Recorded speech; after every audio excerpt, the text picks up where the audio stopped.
I have a hot take. I think it's actually respectful and fine for Steven's friends to continue to be friends with him.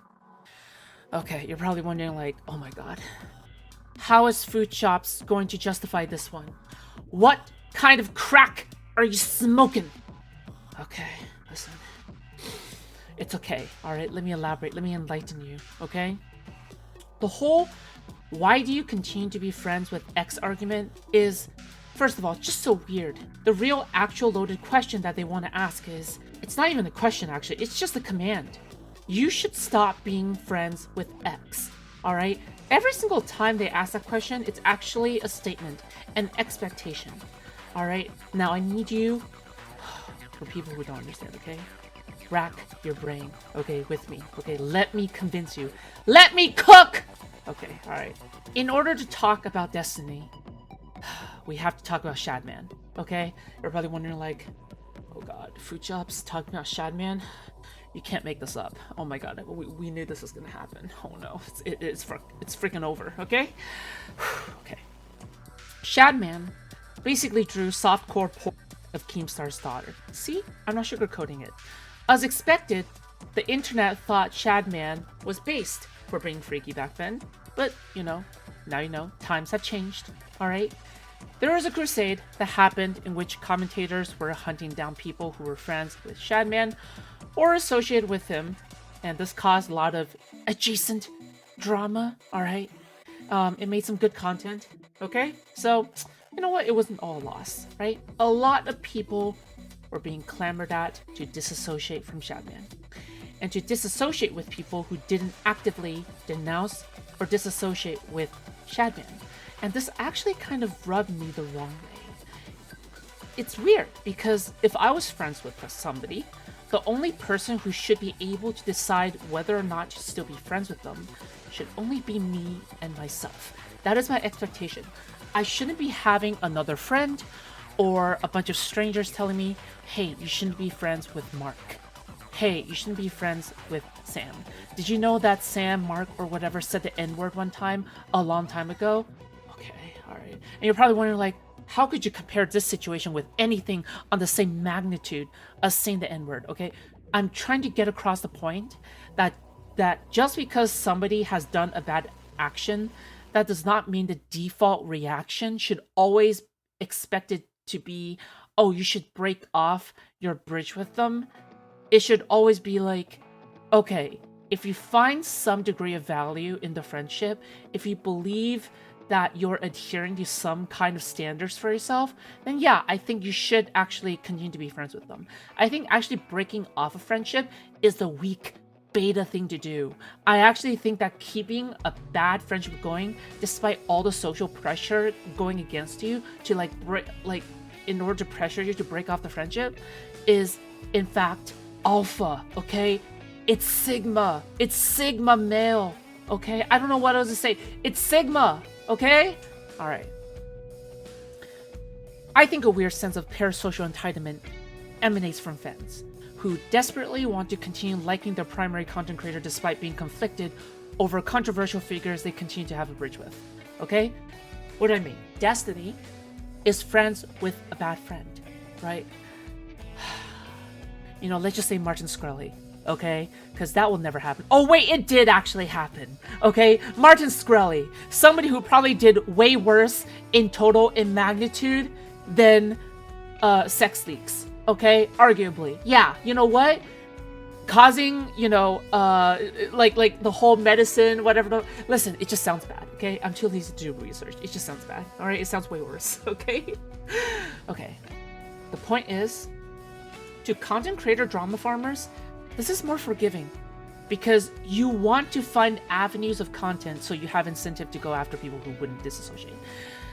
As good controversies provide good attention and views. For example, who knows how many times I have farmed Jay Stoke and Kelly Jean, right? Kelly Jean's this problematic person that Jay Stoke always hangs around with, right? However, what's weird is this expectation of burning bridges because we're so used on the internet to dropping bridges on a dime. Okay? For clarity, okay, I do not support any of Destiny's actions. In fact, I find them reprehensible. I also do not support active sweeping for any of Destiny's takes or actions. All right? It doesn't even matter if the person is Destiny or not. I personally don't like any kind of active downplaying of some of these negative actions in a significant way. However, I believe recognizing the action as very bad without diluting it while continuing to be associated with them is fine. Okay? And I just want to say this, okay? Do you remember all that Vosh lolly folder stuff that, I was covering for a time? Oh my god. Okay, listen, if you don't know about this, don't worry about it, okay? Alright, so basically, the reason why I loved criticizing Brianna Wu and Counterpoints during that time is because they were actively being hypocritical and they were actively downplaying what actually is going on here, right? So, yeah. For this one, though, it seems as though the examples I'm about to bring up, they're not really downplaying it at all. You can argue that they're downplaying it by continuing to be associated with Steven, but I don't consider that real downplaying whatsoever. Anivore, okay, on J Snoke's stream, talks about how she recognizes fully what Steven is doing is bad, but she will still talk to Steven. I know Steven. I know him. I know how he is, and this doesn't really surprise me that much. And so he knows how angry I am with him over this and how I am super disapproving of everything that he's done. This is terrible. And I fully support him facing accountability and consequences for this, whether they be legal consequences or financial consequences. But yeah. Okay. Pushing people away, rejecting people, being extremely harsh on people does not make people change. It doesn't. Like, research has repeatedly shown this. Like, this is just not how people change. Yes, you can argue the whole what's the term in the addiction world? In like the Alcoholics Anonymous world, where rejecting people and stuff just doesn't make them change. And if someone is still willing to change and still willing to accept faults and stuff for their behavior and still show some remorse, there's value in that. Here, Anivore kind of accepts that, okay, if you don't know who Anivore is basically another one of Steven's so-called victims. I say so-called because it's allegedly, right? It's not like I looked directly at the leaks or something, right? But Anivore supposedly also had their leaks leaked by Steven, right? And she recognizes it as bad. However, it seems that Anivore is still okay with maintaining a bridge with Destiny despite it, right? We're probably wondering, but Foodshops, isn't this just complacency? Why should a victim of sex crimes continue to stay with the person who caused the immoral actions to happen in the first place? Abuse enabler? Okay, alright. Alright, clearly you're dumb. Okay, so let me just lay it out for you. Okay, you're emotionally regarded. Okay, you're emotionally acoustic. That's okay. Alright, that's fine, okay? Let me, the emotion and social master, teach you the way, okay? Internet Padawan, alright? I get it. It does seem that way. But I believe that putting that forward to Anivore, it takes away some of the autonomy she has as an adult and infantilizes her, okay? What is happening in this drama already is infantilizing the woman victims, okay? Anivore, right? Cherry, it's when President Sunday releases his hit piece without the victim support, it is infantilizing women. Absolutely, 100%. Because you're saying, I don't actually need the approval of this woman victim in order to carry forward using their case as a hit piece for my own gain, right? So, in that case, yeah, absolutely. It's sexism and infantilization. Okay, it's not even in question, okay? In my opinion, it shouldn't even be in question, all right? Again, all right, we don't want to infantilize victims, okay? We want them to be able to choose, okay? If a victim knows what bad has come out of a situation or has been perpetuated onto them, but they still continue to be in a relationship, then, that's their choice, okay? They're not a kid, all right? Unless you're like, oh my god, Anivore is a kid because of how insane she is, then okay, all right, good job. We're back at square one, okay? We're back at square one. In a situation where somebody is a sex crime victim and control is taken away from her, the fact that she chooses to talk with Destiny could still be interpreted as a form of taking control back. okay? Because she's making a choice. You have to allow her to have the right of self-determination. Okay, it's like, okay, oh my god, this is so cringe. But like, you know, free Palestine, right? Or like having letting Palestine have the right of self-determination. Oh my god, you know what? You get the point, all right? Because it's the only way I can communicate with some losers who, you know, I just listen. It's fine, okay? Okay, deep breaths. Just as easily, she could have chose to burn the bridge forever. You can judge her. It's fine to judge her. All right, you can go like, oh, this is victim. But you aren't entitled to her committing an action just because of her unique position in this drama. She has nothing left to gain with continuing a bridge with Destiny anyway. Unless it's like sexual or whatever, but I mean, we get there when we get there, alright? She could easily build an audience off of attacking Destiny on her own streams. Ask yourself this question. Can she earn more by aligning herself with Destiny right now? Or with all the detractors right now, despite having a good valid reason to do so? Ask yourself that question, okay? Alright, second person. Not so very nice. I talked about her before, but I'm going to talk about her again because she's such a good example, okay? So she talks about how in the world where people just burn bridges with others quite often, she will stay with Steven because she wants to adhere to her principles of helping people who are doing bad things, not just cutting off people who do bad things. She cites people she has treated before as a result. I have a friend who's done a bad thing. They're not like dead to me. I'm not just going to drop them immediately. I'm going to confront them, usually in a way that I think is most productive, particularly if they've done something that I think not just violates like my values, but their own values.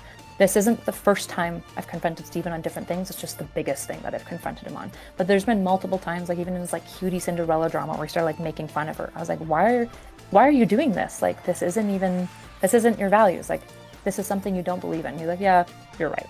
High risk, like my entire career previous to this was working with like drug addicts and juvenile delinquents, like people who've done really, really fucking bad shit. And so I don't know. I understand why people may be confused because maybe they don't feel similar, and I don't put this on anybody else. Like, nobody else has to orient themselves towards Steven or anyone else who's done something wrong like I do. But basically, the moment that I saw like remorsefulness, accountability, and like a step-by-step plan of like how he was going to correct the issue, that's when I was like, okay, I can still work with this person because it's like the try and the accountability that matters to me. Not She has financial ties, but just saying she is protecting these ties is also infantilizing her. It's a very much, quote, wow, women love money, red pill kind of moment, okay? Just how much closer will she get to her therapy center for children goal by working with sex crime Destiny? Just think about it, okay? Does she not have much more of an incentive to keep doing her day job, go back to Canada, live out her life in peace, stop doing this content creation stuff, right? Doesn't she have more incentive to do that? I'm sorry, it's just true, okay? It's just straight up true right now, okay? Right? Clearly this internet stuff is stressing her out. Why would she not return back to real life, right? With a day job and working towards her goal, right? Like, okay, come on, guys, right? She is actually using her standards here and practicing what she preaches, even at the detriment of herself, okay? And let me tell you, I have heard, I haven't confirmed yet, of like, because I deleted my Twitter account and I'm too lazy to like refollow on my alternate accounts, you get what I mean? But I think I heard that she unfollowed Destiny, but you know what, it's whatever, okay? Okay, the third woman, Dan Saltman, who I actively dislike most of the time, okay, because of his whole Twitch movement thing, okay, the J boys, all right, that whole thing. He has actually kind of earned a little bit back of my respect back by standing on the point of staying with Steven, that he would still be friends, especially after 15 years, okay? You know what? I think a better two statements is this, okay? Sometimes I wish I had the ability to tell the reason why somebody cuts off a bridge with Destiny, All right? Like, if somebody cuts off a bridge with Destiny, is it because you actually have morals and ethics to stand on? Or is it because you felt the public pressure? Because that really, really depends on what the reasoning is, right? Like, on whether or not it's good. Because if it's morals and ethics, fam, you're just being a Giga Chad, all right? It is what it is. An actual good Giga Chad. Or is it because you felt the public pressure? AKA a spineless coward, okay? Jay Stelk. Actually, I shouldn't be judging Jay Stelk, okay? I actually heard that Jay Stelk was pretty passionate about their friend, okay? Whatever. Likewise, I wish I had the ability to tell the reason why somebody keeps a bridge with Destiny. Is it because you have ethics you want to adhere to for yourself? Or is it because you continue wanting to have a bridge with him for your own gain? Do you view Destiny like Nero? Okay, where you want to keep a bridge with Destiny, where because you want to grow your own career, because your career is essentially nothing, right? Or is it because you have ethics, right? You have ethics that you might want to adhere, right? Or whatever. Listen, it's not like Not So Erudite pulled her philosophy out of nowhere. It kind of freaking makes sense, okay? She's a therapist. She is like an addiction counselor, all right? Like, this is her thing. And she didn't pull this out of her ass. It has been like a part of her since forever. Like, it's not hard to believe. If it was like if it was Asmongold XQC that did this, and they cited like, oh yeah, according to psychology standards, then yes, I would be far more skeptical. Okay, but with both Anna and Not So Erudite, they're both psych people. What are you expecting? Morons. Okay, all right. Okay. People are just so stupid online, and I have been sniffling and coughing a lot and like tearing up for the past couple of days. Not because I'm sad, but because I'm allergic to bullshit. Okay, all right. Everything is context dependent. People online dumb. I refuse to see anything except in black or white. Whatever. Okay, not saying black and white is inherently bad. Alright. Okay, bye.